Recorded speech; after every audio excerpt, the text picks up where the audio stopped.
1000 స్తంభాల ఆలయ మహత్యం మీకు తెలుసా?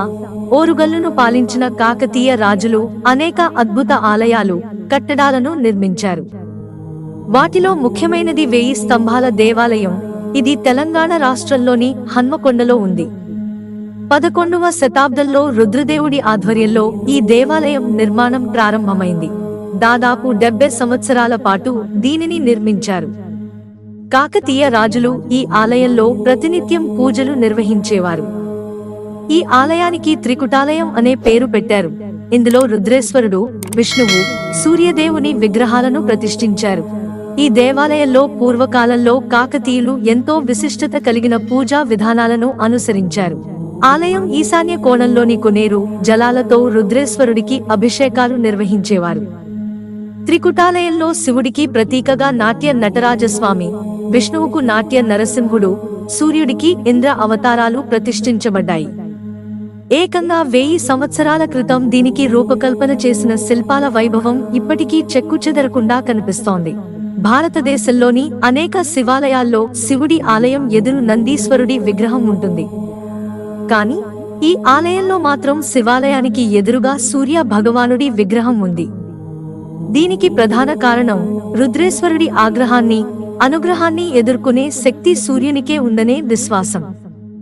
ఉదయాన్నే సూర్యకిరణాలు లింగంపై పడటమే ఈ నిర్మాణ మహత్తు. ఈ ఆలయంలో విష్ణువును ప్రతిష్ఠించడంలో ముఖ్య ఉద్దేశం విష్ణు నిత్య కళ్యాణం. దీనికోసం ఆలయానికి ఎదురుగా ఒక కళ్యాణ మండపాన్ని నిర్మించారు. ఈ మండపంలో ప్రతినిత్యం కళ్యాణోత్సవాలు జరిగేవి. కాకతీయుల కాలంలో నిర్మించిన ఆలయాలు ఢిల్లీ సుల్తానుల దాడులతో తీవ్ర నష్టాన్ని చవిచూశాయి. విష్ణు, సూర్య దేవాలయ విగ్రహాలను ధ్వంసం చేశారు. ప్రస్తుతం ఈ విగ్రహాలను తిరిగి ప్రతిష్ఠించేందుకు అనుమతి లేకపోవడం దురదృష్టకరం. ఇంత గొప్ప చరిత్ర కలిగిన 1000 స్తంభాల దేవాలయం ప్రపంచవ్యాప్తంగా పర్యాటకులను ఆకర్షిస్తోంది. ఆలయంలో ప్రతిరోజు ఉదయం సుప్రభాత సేవ, రుద్రేశ్వరుడి అభిషేకాలు, పూజలు నిర్వహిస్తున్నారు. ముఖ్యంగా శ్రావణ మాసం, కార్తీక మాసం, మహాశివరాత్రి లాంటి ఉత్సవాలు అత్యంత వైభవంగా నిర్వహిస్తారు. లక్షలాది మంది భక్తులు ఈ ఉత్సవాల్లో పాల్గొంటారు. కాకతీయులు నిర్మించిన ఈ ఆలయ శిల్పకళ నైపుణ్యం అద్భుతమైనదని చెప్పుకోవాలి. ఈ ఆలయం ప్రాచీన భారత శిల్పకళ అందాల దర్పణంగా నిలుస్తోంది. పురావస్తు శాఖ ఆధ్వర్యంలో ఈ దేవాలయానికి మరింత అభివృద్ధి జరుగుతోంది.